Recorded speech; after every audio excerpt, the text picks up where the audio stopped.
Alright, hello and welcome finally to the Warframe roster review. I know you guys have been waiting for this, I know you've been excited for it, so here it is. But before we can properly get started, I gotta explain some things. So I'm going to be going over all of the Warframes in alphabetical order and assigning them a letter grade.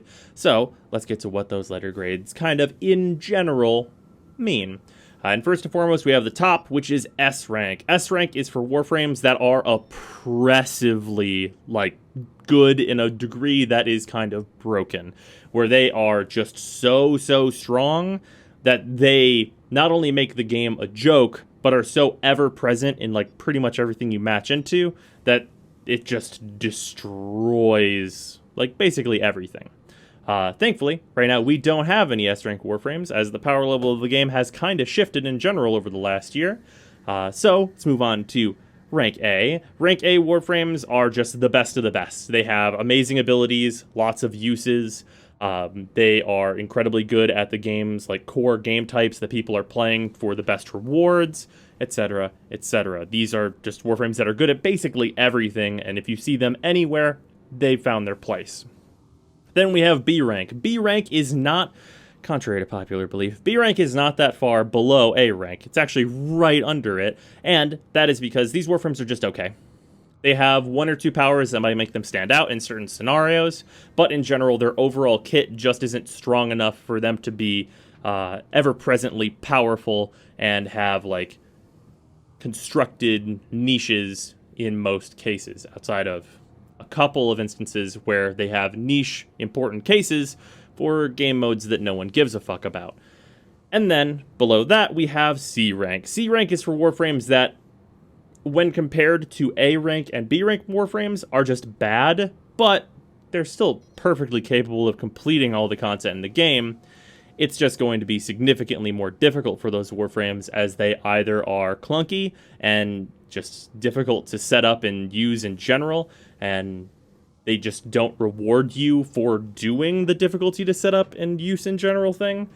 So that, or they only have maybe one good power, and even that's on the fence.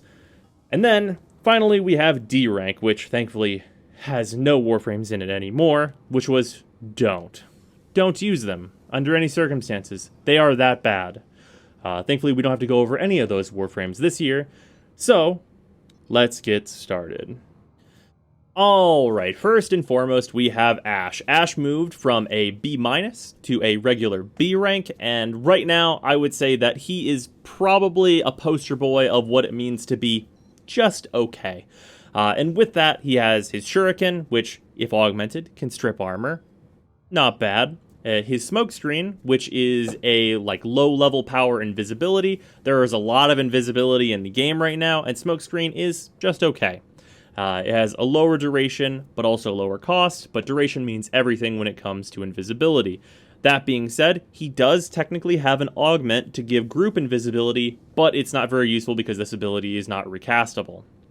And then he has teleport, which, augmented, can be used to quickly take down targets with a dagger by just instant killing them with a finisher, but that is relatively slow, and also just in general, it's not active enough in that you might do this to one or two characters that are very high level or something like that, but in general it's faster just to shoot everybody because they only take a couple bullets anyway for most of the content in the game. And then finally he has Blade Storm. Sadly, this ability was ruined in a way that makes it kind of not worth using at all anymore.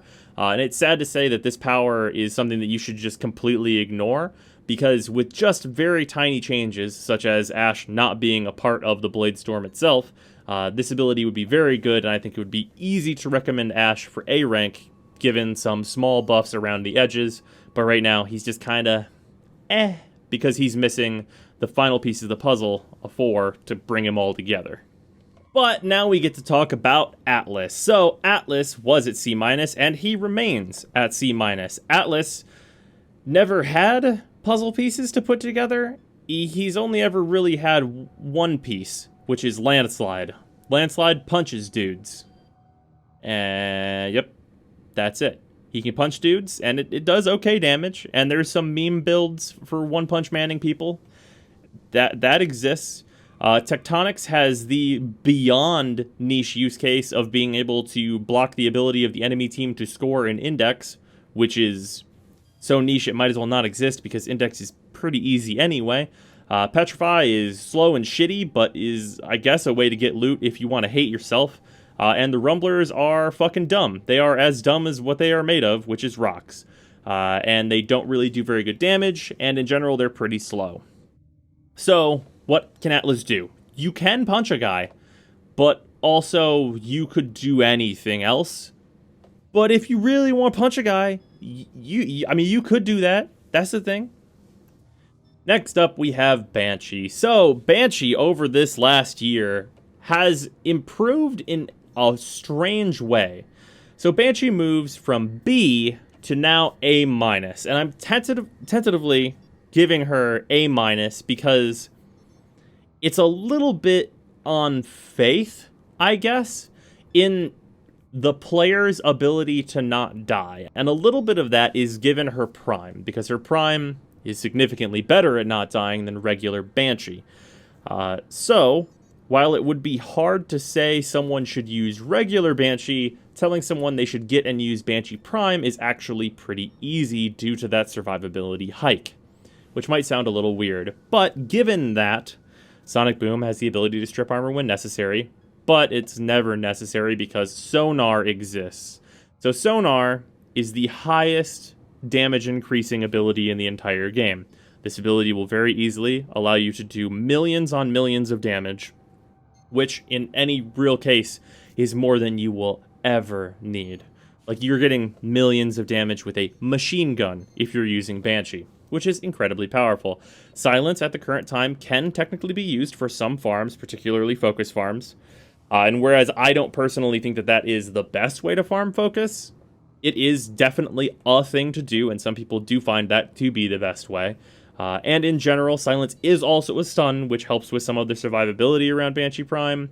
And finally, we have Soundquake, which is not only crowd control, but is also a farming tool for, let's say, low to mid-end missions. Mid-end is more with a buffer in general, but if you're going to be using an AoE ability to farm like that, you're almost certainly going to bring a buffer with you. But even then, with an augment, Soundquake doesn't even need a buffer, even in missions on Sedna, specifically Hydron, of course, as I have shown off recently in my why would you use for focus farming with Banshee. So, the basic recommendation around Banshee Prime is that if you can move, like if you're a little bit more experienced, I'm going to definitely recommend Banshee Prime to you, and pretty much any team is going to be very happy to have you. Moving on, we've got Chroma. So, Chroma goes from a B to a B+, and most of this is on the merit of Chroma being the de facto terrorist hunter. If you're bringing a DPS for a terrorist hunting mission, you're bringing Chroma. Like, except no substitutes, you're bringing Chroma. That's what's happening. He is tailor-made to hunt one big motherfucker of an enemy that needs you to do a lot of damage. That is his job. That is his life calling. And he has found that. Very recently, with PoE coming out, he is the terrorist hunter. That's just what's going on. Unfortunately, he can't break into A rank because his 1 is dog shit. Like, arguably the worst one in the game. It is very bad, and there's no reason to ever use it. Along with that, Effigy is very bad. There is some mystical use case where people use that to farm credits, but also don't do that. There are a million better ways to get credits. The thing that Chroma is surviving on right now is Elemental Ward being good and Vex Armor being good. I really, really hope we see a rework for Chroma this year that brings him to A+, because in my opinion, it is really not that hard. But given his current state, he can do a lot of damage. He can take a lot of damage. It's just the around the edges, the clunkiness of that, and him having a terrible 1 and 4 just really can't push him into A right now. That being said, if anybody wants to see what I would do with Chroma personally, I do have a rework video for him up on the channel. And if you're a fan of Chroma, I think you would really enjoy that. Moving on, we have Ember. So, Ember also receiving a bump from B- to B+. Basically, the gist of this is that I have taken more into account this year the value of the content that most people do. And to explain that, I suppose, the thing that Ember does is World on Fire. It kills everything near instantly as long as it is like level 50 or below, essentially. And if it's having trouble with a heavy at level 50, you hit 2, and then that problem solved itself. That's very good, and whereas her 1 is not worth using, and her 3, I think, is definitely also not worth using unless you, for some reason, really need the knockdown, but you have Accelerant, so why would you ever press 3? It's a weird thing. Ember is very good for the pure reason of she solves 90% of the game's content. If you're an Ember with a good build, enemies don't exist around you for the most part, and if they do exist around you, you can hit 2. That by itself is very good. However, I will say that I would really, really like to see her 3 replaced with a more defensive ability to give her the high-level impact. Because, in general, the place where Ember doesn't do well, I find, is sorties. And where, of course, you can definitely play her in sorties, she just isn't survivable enough for a lot of the sortie conditions that present themselves. And whether or not that is a major problem for you as a player, I guess is going to be on you, really. And we have Equinox also receiving a bump, going from B- to B+. So basically what happened is that Equinox became just really heavy meta usage. Basically, Maim is getting used way more as a heavy nuke, and you're getting people using Rest for focus farming, and just in general, people are using Pacify for tanking, although I think that build is on the lower end of usefulness. And in general, I think that Equinox doesn't have a cohesive build as much as I would really like her to. But she does have places where she works, and it is not really possible to understate that the focus farming build, which is just putting everyone the fuck to sleep, is an effective build kind of anywhere you go. Because if everyone is the fuck asleep, you can just murder them. So, with that, if you're into that, Equinox is good at that, but I don't think she quite cracks into the A ranking of being good in a more wide way, other than the one crowd control thing, which is not like really wide ranging or anything like that. It just technically works. So with that, I will say, like, the one thing that I would like to see that could easily push Equinox into A rank would be having separate modding pages for her night form and her day form. If Equinox was given just that, she would be the easiest A+ I would ever assign because she would be so versatile. With that, however, let's move on. Alright, now we have Excalibur. So, last time around, Excalibur got knocked down from an A+ down to an A. This year, he got Chromatic Blade, which moves him from an A back to an A+. Because some of the damage that Excal was losing, Condition Overload is now taking the damage that he lost and going, oh, that's hilarious, and giving him even more damage than he has ever had before. So at current time, Excal can shred anything with an appropriate build using Chromatic Blade. It is insanity. Couple that with his 1 being alright, mostly for movement, his 2 being a very good CC move that also increases his damage, albeit a little less than it did last year, and Radial Javelin, under a technical circumstance, being able to clear low-level mobs, although you should really be using Exalted Blade for that, leaves him at a pretty comfy A+. Would I like to see Radial Javelin replaced or improved? Absolutely.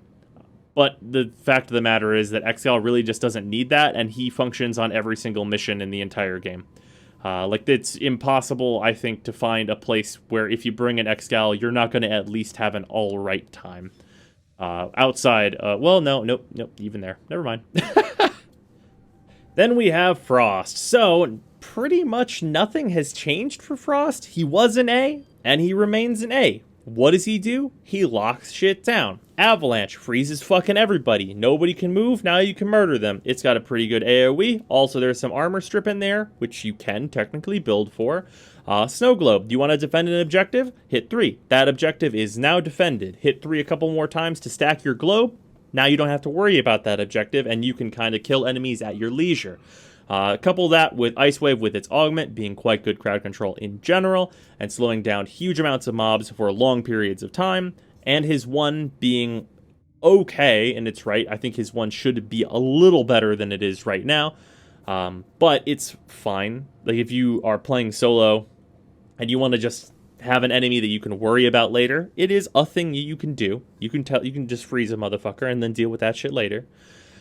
He's very good. Like, there's not a lot to say about Frost, because what he does is freeze everything.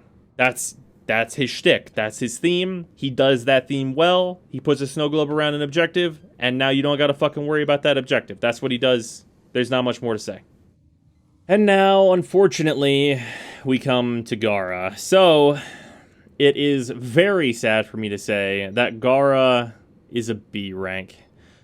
Gaara was an incredibly easy A for me at release, if not A+. But, sadly, her Mass Vitrify, at its current nerfed state, is just basically worthless. Like, it just doesn't defend. Even in sorties, it breaks very easily. It's paper, even with like 200% power strength. It just doesn't matter. And it's sad to say that Spectral Rage and Mass Vitrify are kind of just dead powers on her. And whereas her 1 is okay, the thing holding Gaara up is her 2. So her 2 can give her a massive amount of damage reduction, it can give allies a massive amount of damage reduction, and it can give objectives a massive amount of damage reduction. That's all fine and good, but it's also the only thing that Gaara is doing, besides putting Splinter Storm on and then stacking the damage of Splinter Storm from Mass Vitrify. So she can do that, but the niche for that scaling damage just doesn't really exist. Like, there's no reason to do that, because in general, enemies' levels are just not high enough for that to be a strategy anyone would care about, because you can get adequate damage in a significantly larger range elsewhere. But she will definitely have niche use cases where that damage will become necessary in those certain cases. But in most general cases, you need to defend a thing. Like, a lot of the time, you really want Mass Vitrify, and in its current state, it's just not good enough, sadly. Now we have Harrow. So, Harrow is an A-, which is really nice to be able to say. We got another support who does pretty well. Sadly, he does pretty well on the merits of being kind of selfish, which is a weird thing to say about a support. But the main deal with Harrow is that he wants to do everything himself, and his teammates can go play in the kiddie pool while he does everything himself. He has his Condemn, which is quite good CC. It's not amazing by any means, but it helps him with some more survivability and also just locking down enemies.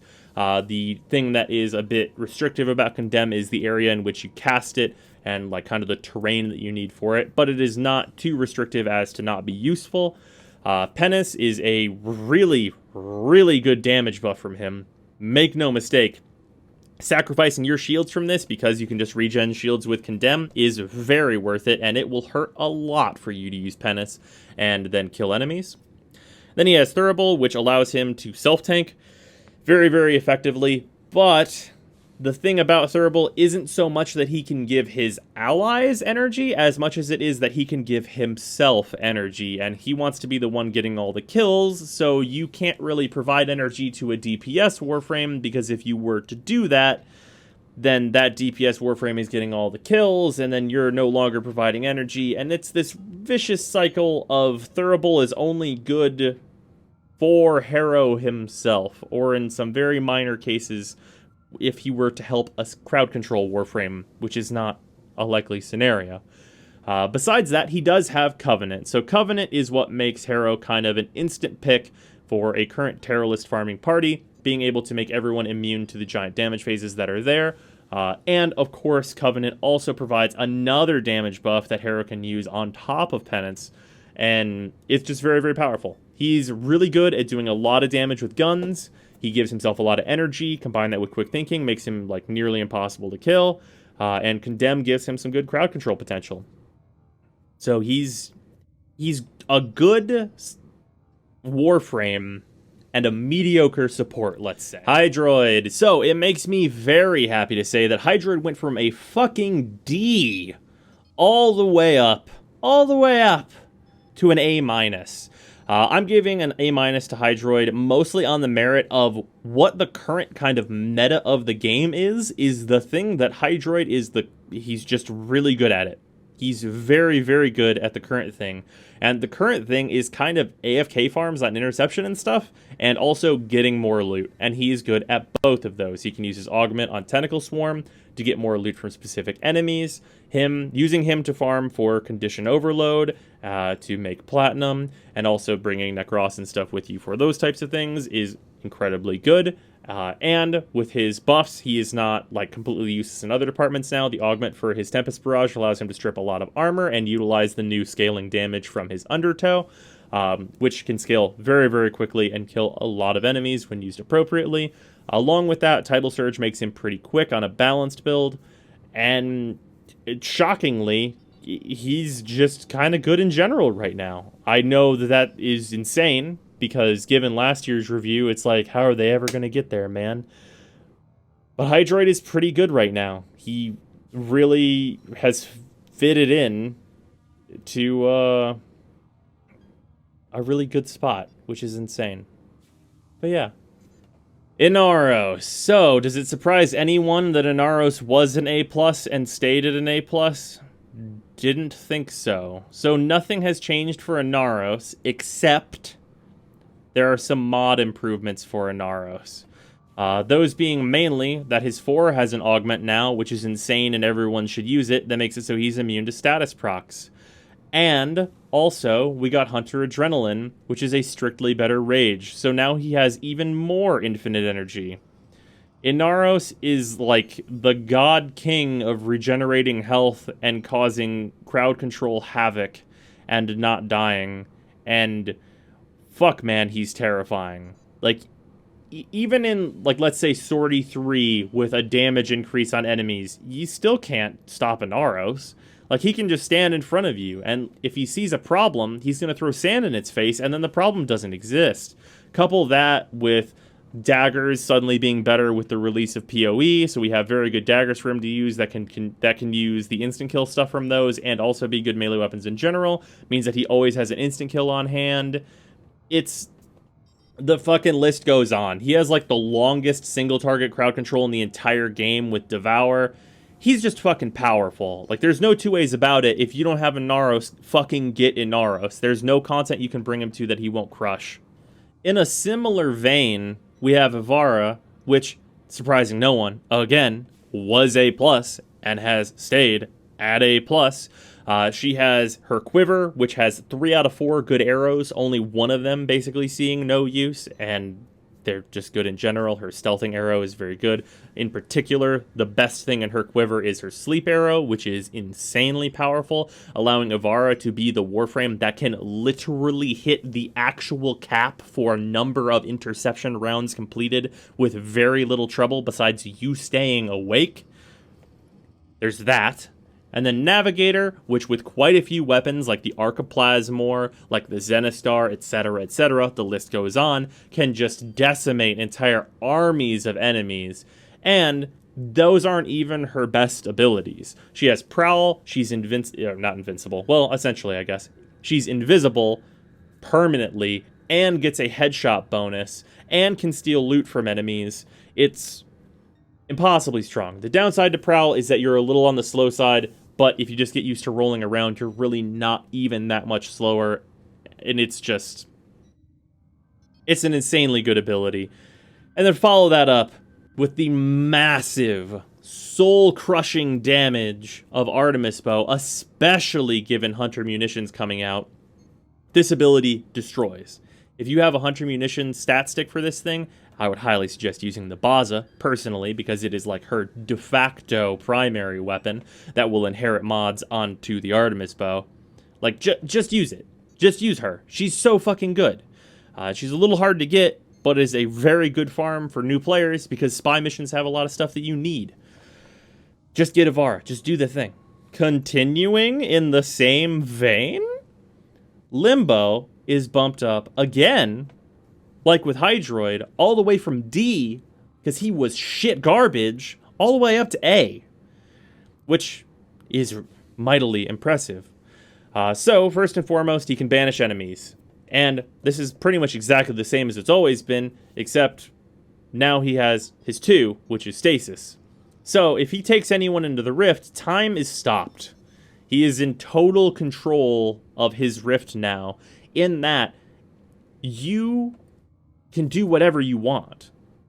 Like, you literally stop time in your Rift now, and then you can put huge damage bonuses on enemies if you were to need that with Rift Surge.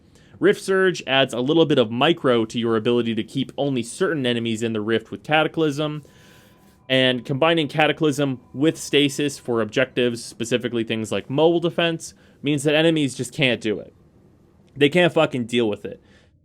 Limbo is only not an A+ on the back of fucking teammates hate it when there's a bad Limbo.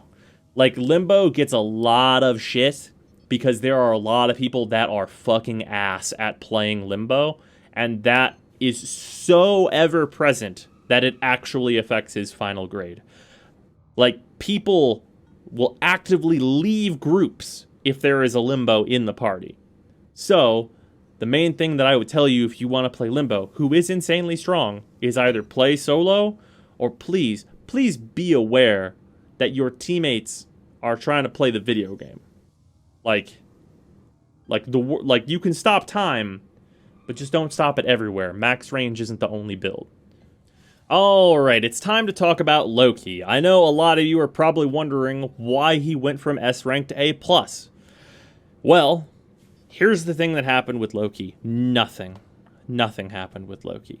The thing that actually happened to Loki, not with Loki, was that the power level of the game overall has gone up.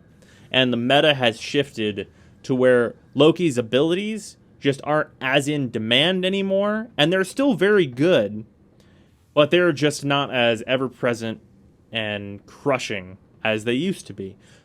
His invisibility is obviously still amazing. His ability for radial disarm to just functionally turn off enemies and make them nothing is still very good. His speed with switch teleport, his distraction abilities with decoy are still quite good, although those distraction capabilities are fairly niche, I will say. He's still an amazing Warframe, but just in general, the power level of the game has moved up to meet Loki where he is, and the meta has shifted away from it being a thing where Loki is the end-all, be-all solution to problems. And now let's talk about Mag. So, Mag actually goes from a C- to a C+.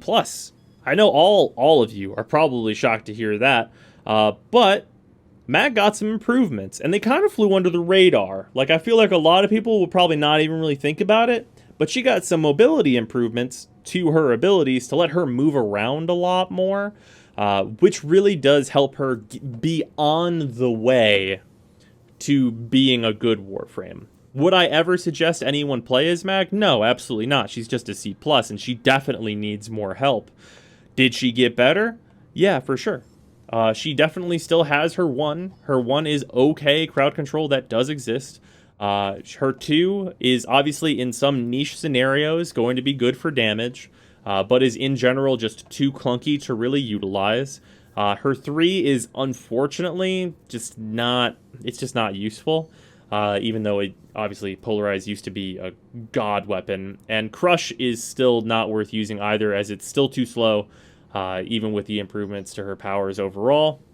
It's still not going to get her out of C rank, but it was nice to see, even though it was quite a while ago at this point, that DE was going to improve her even a little bit. I would really like to see a full rework from DE after they get done with Volt, and hopefully Volt is also brought up to Excalibur's level at that point.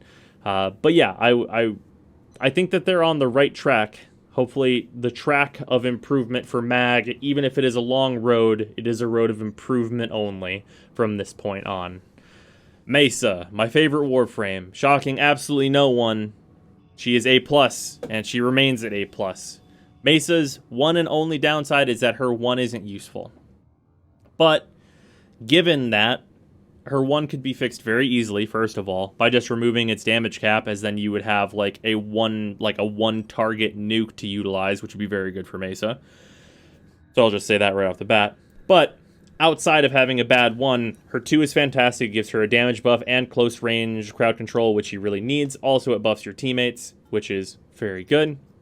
Her 3 gives her 95% damage reduction from all ranged attacks, which is incredibly powerful. Like, need I say more? 95% damage reduction. What else could you possibly want? And it has good duration. I guess I should also mention that.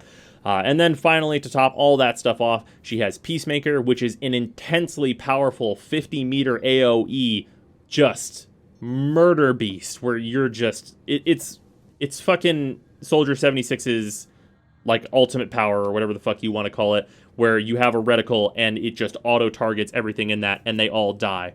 Bonus, as the reticle, as you shoot enemies, it gets more focused and does continually more damage. So when this thing is in full focus, you're doing ridiculous amounts of damage. It is incredibly powerful. And is just, in general, it's kind of good just everywhere, really. But yeah, she's just fantastic. She does the murder, she does the not die, and turns out that those things are pretty good fucking everywhere. So yeah, there you have it. Mirage recently got her Prime. Unfortunately, there were not any major changes to Mirage, and she was a B, and she stays at a B. Hall of Mirrors is the same old, but unfortunately, it's gotten slightly worse because some of the weapons that were previously, like the big go-tos for Mirage, have been nerfed. But, bonus, they've been replaced by some other weapons that are good for Mirage now, so that she can lay down some AoE murder. Her 2 is technically slightly better, but still doesn't really do anything for her kit overall and is not very useful. Her 3, sadly, is still ever-changing and doesn't snapshot whenever you cast it in the light or dark, so you can't really rely on having any given buff whenever you would want it, because Mirage has no form of light control. And you have Prism, which is an incredibly slow blind since its nerf, which was like forever ago at this point.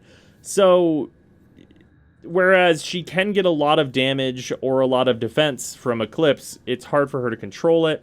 And she gets damage from Hall of Mirrors, which is pretty alright. And Sleight of Hand and Prism just aren't very useful in general. Mirage is definitely playable, but she's just really clunky in a lot of places and doesn't do herself a lot of favors. I would really like to see her design improved, because with, I think, very few changes besides maybe swapping out Sleight of Hand entirely, she would be an intensely good Warframe that would very easily slip into A rank. And now we have Necros. So Necros is a very easy A-, and he's remaining in A-. Here's the thing. He's the loot daddy. That's what Necros does. He uses Desecrate to get a fuckload of loot.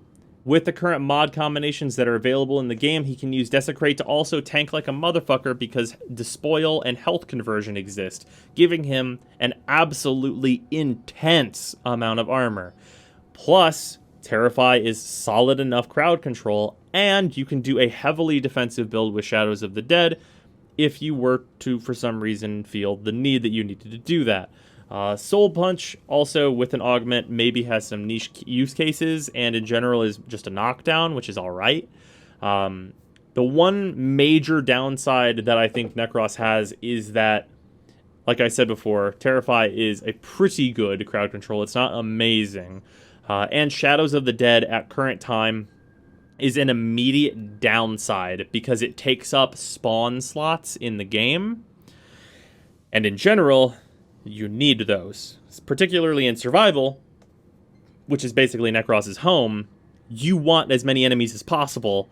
And those enemies, or in those like spawn slots as it were, being filled by his shadows is very, very bad for you. So in general, the build for that ability doesn't really pan out in the number one situation where you would want it to, I guess I would say. In general, though, Necros, if you want more loot, you should play as this guy. He's definitely the best one at Nezha. So, Nezha I have given a lot of shit in the past because Nezha is just a worse Rhino. That being said, Nezha has moved from a B to a B+. Why has he moved from a B to a B+?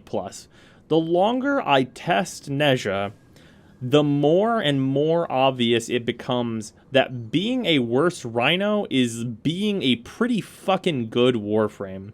Along with that, his augments are really patching up some of the deficiencies that Nezha has, and in particular, if one deficiency was fixed, I think that it would be fairly easy to put him into the A category. But before we go over that, he has Firewalker, which can do some respectable AoE stuff to low-level enemies, and also makes him even faster than he already is with his passive ability. Nezha is one of the fastest Warframes in the entire game, which is the main advantage of him.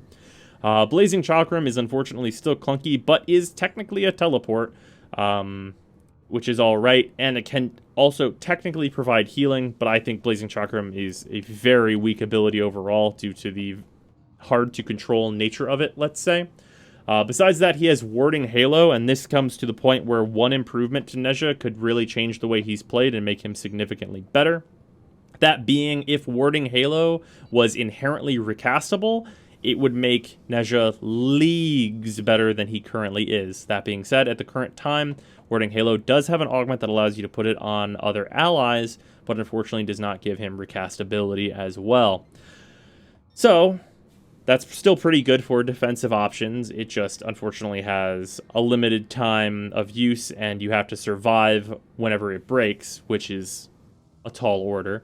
And then he has Divine Spears, which is a decent damage, good crowd control ability that unfortunately has a double cast animation, which is the huge downside of it.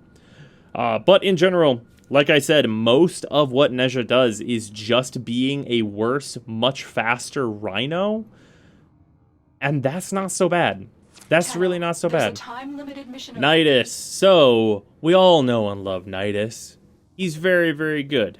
But he was at A+, and now he's at A. What is the reason that he could have possibly lost his plus? Well, the reason is that the game doesn't have missions to support Nidus. Nidus wants to build up over a fairly long period of time to his passive's cap and be, like, really incredibly powerful. And given the opportunity to get there, he is. But those missions just don't really exist right now, because for those missions to really be a thing that Nidus can take a huge amount of advantage of, we're talking, like, minimum, like, 40-minute missions for you to really get into it, and that's just kind of not a thing outside of survival and maybe occasionally defense. And even then, if you're going for a really long run of survival or defense, there are better Warframes that just have faster clear than Nidus.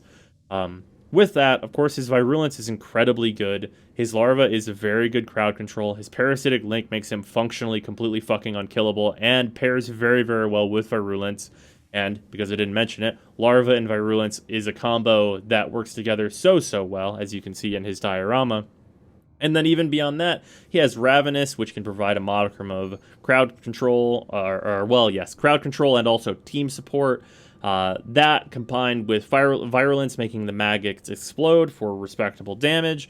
There's a lot that Nidus can do, but unfortunately at the current time, the content in the game just really doesn't support the build-up that Nidus needs to go through, which is really kind of a sad thing because he's incredibly fun and good. Nova. Nova is an A+ Warframe and remains an A+ Warframe. She is so good. And we recently-ish, slightly before the launch of PoE, found out about some hidden shit that DE ain't never told nobody that has apparently existed since launch, but no one would ever consider checking for it, I suppose. And that is that Nullstar actually provides damage resistance for Nova. So, that thing that everybody suggested, apparently that just was in there the whole time, but nobody bothered to use Nullstar because no one ever fucking told us from DE. So, PSA, if you have a Nova Prime and you haven't been hitting one, start doing that, because every single orb that orbits around you gives you 5% damage reduction, giving you significantly more EHP than normal. Beyond that, Antimatter Drop is just a ridiculous nuking ability that can be spammed hard in combination with the best weapon in the game, being the Tiger's Prime, well, the best primary in the game. You can just absolutely obliterate shit with Antimatter Drop, which I have shown off many a time. Along with that, Nova is the fastest Warframe in the game with Wormhole. Wormhole is absolutely fucking insane. And if that wasn't good enough, Molecular Prime exists, which slows all enemies in its area by 75% and also gives you double damage on all of them. Or alternatively, in her farming setup, you can speed up enemies so that they get out of their spawns faster to come die to an AoE Warframe that you're cooperating with. Or alternatively, your Antimatter Drops. Nova Prime has... I can't say... There's nothing I can say that's bad about this Warframe. She's just good at everything. Alright, let's talk about Nyx. So, Nyx moves from an A- down to a B. And the reason for that is because Nyx just doesn't currently really have anything the fuck to do. Like, her abilities just don't really do a lot at current. Mind Control really doesn't help you do anything but capture like one Eximus, and then I guess you're getting an Eximus buff, but that is not really very useful. Psychic Bolts is bad and has always been bad. And Chaos, the more I use it, the more I see how much of a subpar crowd control ability it is, just because the radiation confuse effect that makes enemies attack whoever's closest to them just really actually isn't that good in general whenever there are so many Warframes in the game that can just lock down and make enemies do fucking nothing. With that, of course, she has Absorb, and the augment for Absorb will let her tank, but there are so many Warframes in the game that can tank already and have crowd control and not be as slow as Nyx is when she's using her Absorb augment. That stuff kind of all comes together to mean that I've kind of been giving Nyx too much credit, I think. And especially at the current time, she just needs some form of improvement. Whether or not, like, that making Psychic Bolts and Mind Control better, or what, it's probably that. It's probably that Psychic Bolts and Mind Control just need to be way, way better to bring her up to the level. But at the current time, she's just not really doing a lot. Alright, let's talk about the GOAT. Let's talk about Oberon Prime. So, I'm sure or at least almost all of you are probably aware that when Oberon's rework first came out, I fucking slammed it because it was atrocious. It was garbage at release. It was actual factual trash. Thankfully, the community responded in the appropriate way when that happened. And eventually, we got to the point where he's in an alright place now. He's doing okay. He moved from a D up to a B, which is solid enough. His 1 has scaling damage, which is useful in some niche scenarios, mostly to do with sortie bosses, which is pretty alright. His 2, unfortunately, is still not very good. It can resist status procs still, but it's mostly just a thing that you are forced to use so that you can get the armor and stuff off of your renewal. That being said, renewal is now a pretty good ability for tanking in general and healing your teammates. Although, unfortunately, he has enough competition in the space where Trinity exists, and also Harrow exists, who can also provide quite a bit in the circumstances where it's needed, and also Harrow can provide energy. That in general, renewal is overkill in the situations where you don't need it, and not enough in the situations where you really do, with one specific outlier case, which is Defection. In Defection, there is literally no Warframe I would rather have than Oberon Prime, because he is de facto the best at Defection. Defection can be pretty much entirely AFK'd by 2 Oberon. You can literally just hang out, and Defection will pretty much do itself if you know what to do as Oberon. That being said, Defection is not worth playing except to get the Harrow part. And once you get the Harrow part, you're probably never going to play it again outside of a sortie. So, unless you want to have a back pocket Oberon for defection sorties, his uses don't really go a long way outside of generally being kind of tankish. Besides that, though, of course, he does have Reckoning. Reckoning is unfortunately not very wide-reaching, and beyond that, it requires Hallowed Ground in order to strip armor, and there's a lot about it that is pretty rough. But it can technically strip armor in combination with Hallowed Ground. Just unfortunately, that is, in my opinion, not really good enough in general. But his alright tanking capabilities and some niche uses put him in an alright B. Okay, now let's talk about a Warframe that is not just alright. This is Octavia. Octavia is so fucking insane.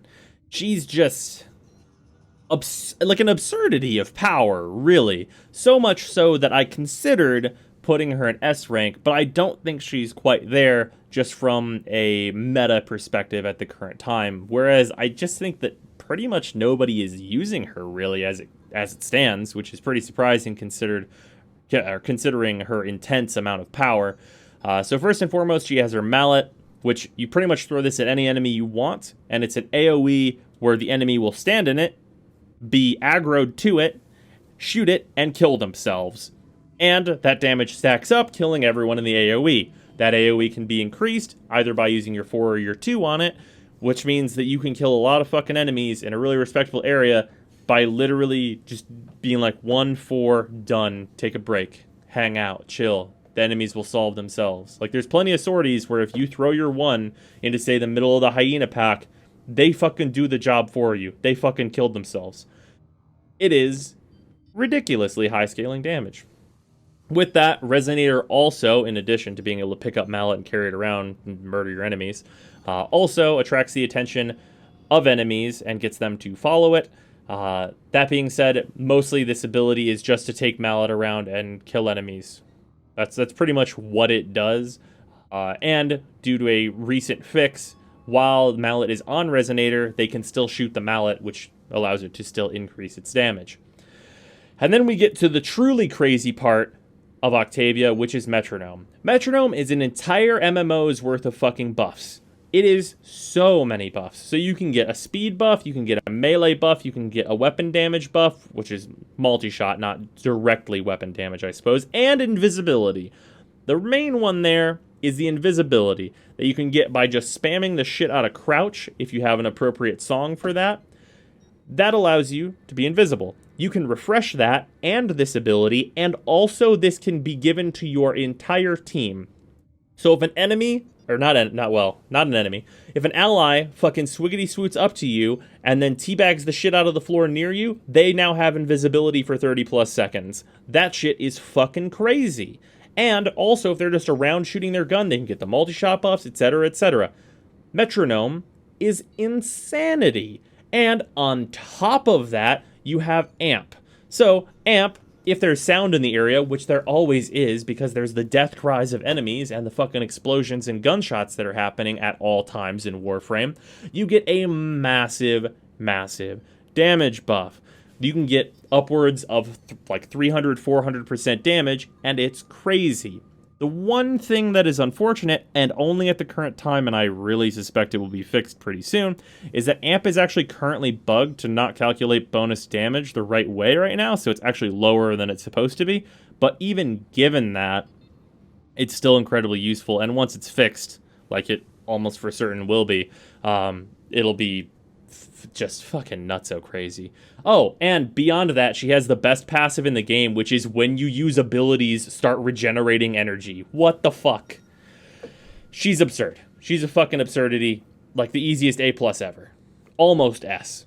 Alright, let's talk about Rhino. He was an A+, and he remains an A+. Surprising fucking no one. Rhino has been strong as fuck, and he remains strong as fuck to the surprise of absolutely nobody.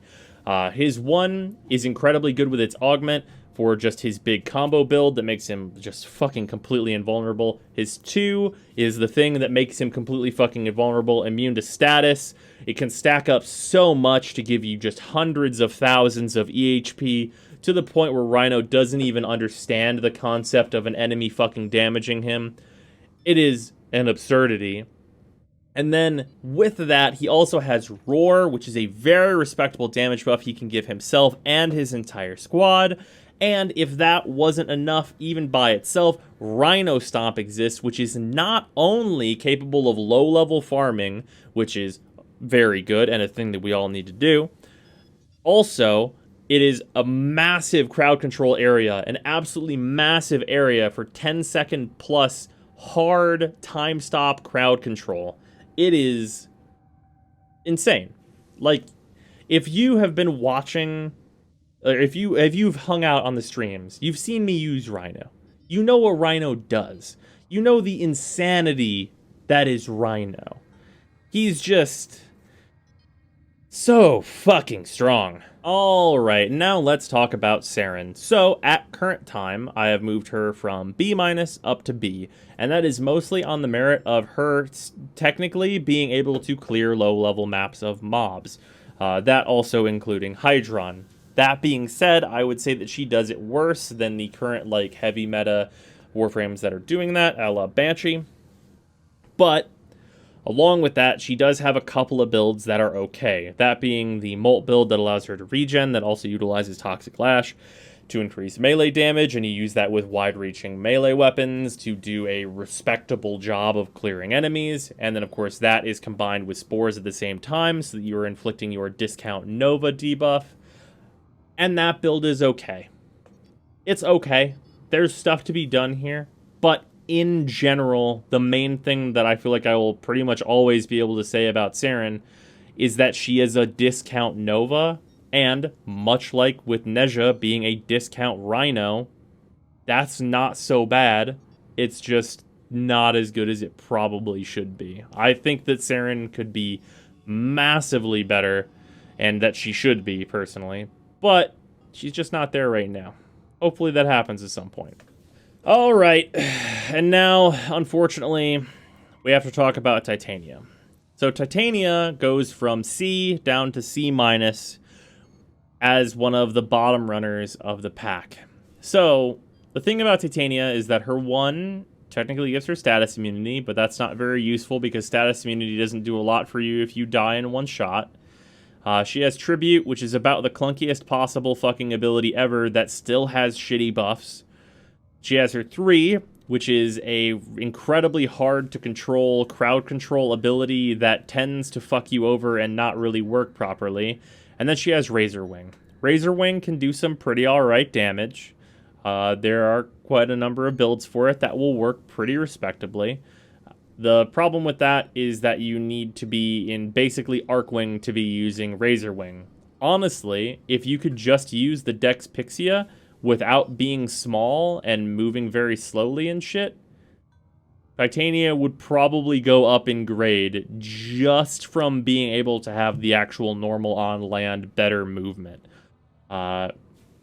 So yeah, that would also give her a reason to actually be able to use her passive, which at current time you kind of always want to be in Razor Wings. There's not really much to be done. Titania needs a lot of work. Can you use Titania?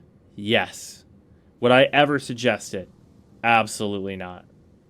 Alright, now let's talk about Trinity. So Trinity was an A+, and is still an A+. Shock and fucking surprise, am I right? Even her worst ability, Well of Life, can still be good just because it's a hard stun. Like, you use it on an enemy, and they are now hard stunned, and if you shoot them, you get healed. You don't need the shoot them and get healed part of that, but a hard stun is a hard stun, no matter how you look at it. Along with that, Energy Vampire, also a hard stun on an enemy, will give you and your entire team a massive amount of energy when you kill that enemy or the ability runs out. In hybrid builds and such, that's going to be the killing enemy portion, but Energy Vampire in the obvious Energy Vampire focused build is pumping out hundreds on hundreds of energy to your entire team, giving your entire team functionally infinite energy, allowing them to do a lot more than they would normally be capable of. Along with that, the augment for Energy Vampire gives everyone overshields, which is just a great bonus. And if that wasn't enough, Link, a fantastic tanking ability, especially in a hybrid or offensive tank build for Trinity, that can, with its augment, remove armor, which can be very useful if you're going to be running Trinity solo, and I would highly suggest it if you are. And then finally, Blessing, which restores Trinities and all allies within 50 meters to full health and full shields, and gives them 75% damage reduction, which I really hope I don't need to tell you why that's good. That's just amazing. Also, that damage reduction stacks with Link's damage reduction, making Trinity nigh on impossible to kill, being even fucking tougher than Inaros when utilizing both of those. So, yeah, she is the primo support. If you need a support for a thing, you're going to grab a Trinity. You need to do Terrorless hunting? Bring a Trinity. You're going to go into LOR? Bring a Trinity. Like, actually, in LOR, you're probably going to bring a couple Trinities. You're going to do some, like, hardcore farming with, like, a Warframe that's built for negative efficiency and a ton of strength so you can murder low-level enemies at the fastest speed possible. Bring a Trinity to support that. The list goes on. Trinity is incredible. Alright, Valkyr, previously my favorite Warframe, has sadly kind of fallen on rough times. So, Valkyr was a B+, and is now, as I am sad to say, just a B. The nerfs that hit Valkyr pretty hard, and whereas I would still suggest that new players pick up Valkyr, as it is a good early game Warframe to be getting and utilizing, at the higher end, and whenever you have other Warframes to choose from with full builds, she really can't really hold her own, as well as she has efficiency problems. Even with a max efficiency build, I found that to be true. And even though you can build her in ways that don't use her hysteria nearly as much and more focus on Warcry and paralysis and such, I just don't think those builds are in general very good, as there are tons and tons of Warframes that can utilize the strength of melee weapons as it currently stands right now. That being said, things that Valkyr does do very well is hunt down and kill sentients, because she can be completely invulnerable to their damage, and then absolutely fucking shred them with her fucking claws. That's just how it goes. So, Valkyr is okay right now, but I think at some point she is definitely going to need a revisit in more of a larger way, and controversially, I think I would take away her absolute invulnerability to focus on some upsides outside of that, because absolute invulnerability is not as good as functional invulnerability like many other Warframes have, along with more bonuses.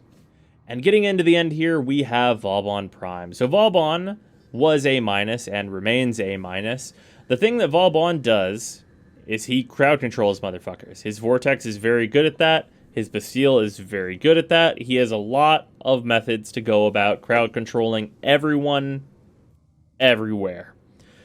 That being said, that is kind of the only thing that he does. His Tesla's not very good, and his Mind Layer in general is not going to be very useful to you. So, Vauban is held up on the strength of Vortex and Bastille. Utilizing those to just absolutely lock down an entire map or any area you need to is the strength of Vauban. And that's okay, because like massive CC crowd control lockdown is pretty good and allows you to do damage with your weapons and such. But yeah, Vauban, I will say, is one of the Warframe that I think are getting creeped out, and by that I mean power creeped out, and is in danger of going down into the B rank, because what he's providing right now is basically only crowd control, and in general, the game is kind of shifting to the point where the best Warframes do multiple things. But his crowd control is still so good that I'm going to keep him in A rank for now, I would say. All right, Volt. So, Volt was a B+, and is still a B+. That being said, as of this video, Volt should be getting changes to his discharge ability, and please, sweet baby Jesus, I hope they're good enough to just immediately shove him into A+. I really, really am hoping for that. At the current time, speed is a solid enough buff. Shock is a minor crowd control thing that he can utilize that is pretty good, and Electric Shield is a solid defensive option. If they are to change Discharge to be either a very good crowd control option, which is not their stated intention, or what their stated intention, a really good DPS ability, Volt is going to be outstanding and finally be able to directly compete with the other starter that's very good, Excalibur. So, this is less of... because I know this is not going to be relevant probably in a couple months. But I will, of course, have done a, rework review on Volt at that point. So if it's been months, go check that out. I really hope Volt gets what he deserves in that being appropriate changes to Discharge that really put him in an awesome spot. But for right now, he's just sticking to that B+. All right, Wukong. So Wukong, in the past, I have been too lenient on Wukong. He was an A-, and now he is a B-. What happened to Wukong? Not much. Pretty much nothing, actually. Except nothing. Nothing is what happened to Wukong, except for that the game has kind of moved on from what Wukong is good at, which is not dying with Defy. It's getting easier and easier to not die as Warframes, especially with the advent of the new focus system and how many advantages that gives you to not dying as any Warframe, that if your only thing that you do is not die, it becomes not as good. And that is the trouble with Wukong at the current time, is that Iron Jab is worthless, Cloudwalker is basically worthless, Primal Fury is just like a pretty good melee weapon in the grand scheme of things, and there are regular melee weapons that beat it out, and the only real thing that he does is Defy, which is a good tanking ability, and it got slightly better whenever they nerfed Magnetic from being the most annoying goddamn status proc in the entire game for a Warframe, but it's not good enough to really make Wukong a thing, and he definitely needs help in one form or another. I think the easiest possible improvement to make to him would be to allow Primal Fury to benefit from the Stalker Acolyte mods, which would immediately improve his current state. But at current, that's not a thing, so he's moving down to a B-. Also, ending off on a sad note, is Zephyr, who was a B-, and even then, I was being far too lenient. Zephyr is now down to a C-, down there rounding out the 3 worst Warframes currently in the game, Atlas, Titania, and Zephyr. So, Zephyr is up for a Prime very, very soon, and I hope to God that she gets a really, really good rework, because she deserves it. Right now, the only real thing that Zephyr has going for her is that Turbulence is okay.